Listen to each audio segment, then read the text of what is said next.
今日我哋就嚟整 Gâteau。Gâteau 係其中一種海綿蛋糕嘅分支，佢係一種喺Savoie好傳統嘅 pancake。主要成分會有蛋白、牛油同麵粉。當然今日整就唔係咁簡單，我哋會轉為無麩質蛋糕，即係將入邊嘅麵粉變為無麩質麵粉。喺開始之前，請 follow 我哋嘅頻道啦。喵！做呢個蛋糕梗係需要一個模具，模具先搽上牛油。我哋可以用 cornstarch 或者 rice flour，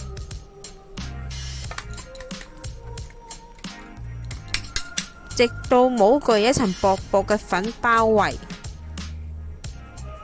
準備食材：黃糖或者黑糖、牛油、粟粉、無麩質麵粉、鹽、糖。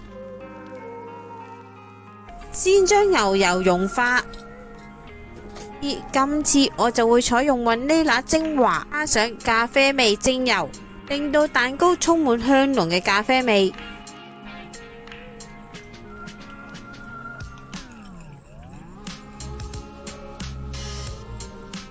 講得做無麩質蛋糕，梗係唔可以用普通麵粉。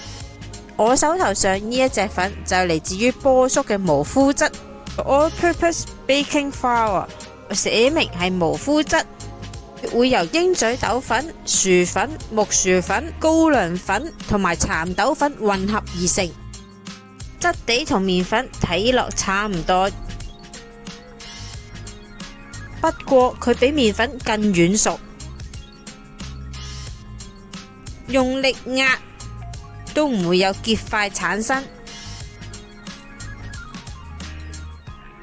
如果用呢一隻粉嚟做蛋糕，有兩樣嘢就要加入。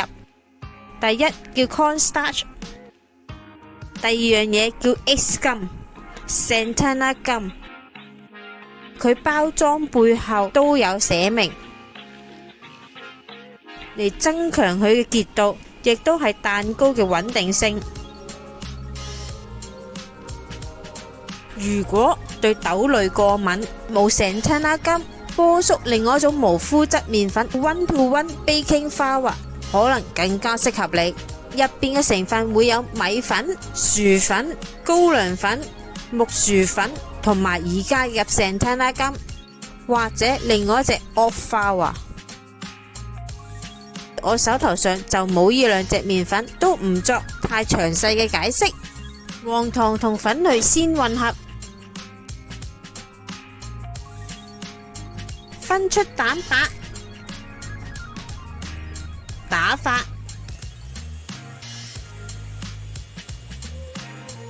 加入砂糖，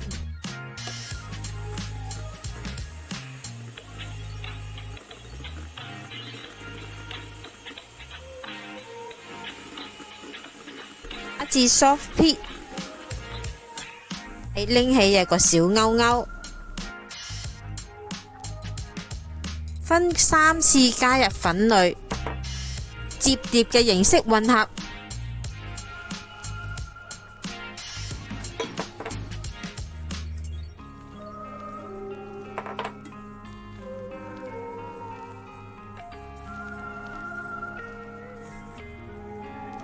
取出少量同牛油先混合，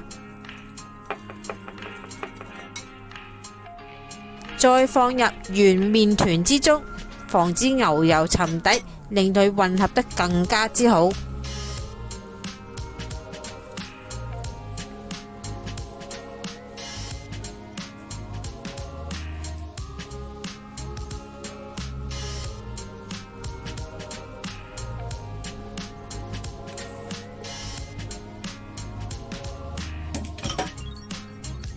焗爐170度焗35至40分鐘。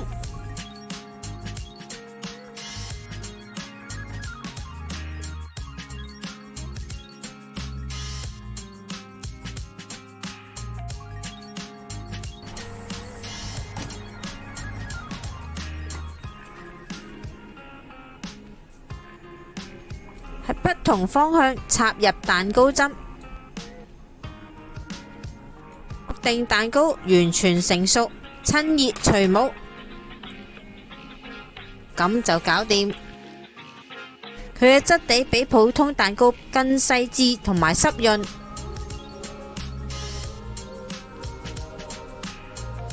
入口係即溶，但亦都係冇麵粉嗰種咬口感。黑糖嘅存在可以增加口感，加強蛋糕嘅層次性。如果買唔到波叔嘅無麩質麵粉，又可以點做？呢一個係我用普通粘米粉純 rice flour 嚟製造，用返同一個比例，再加Centella gum。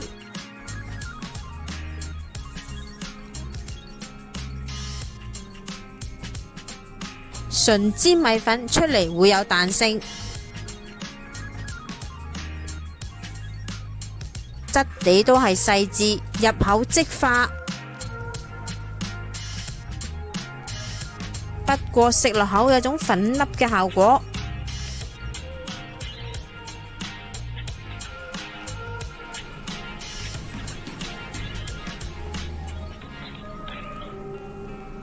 今日嚟到呢度啦，詳細嘅食譜我哋會擺落 Facebook 嗰度，有興趣嘅大家可以去睇一睇。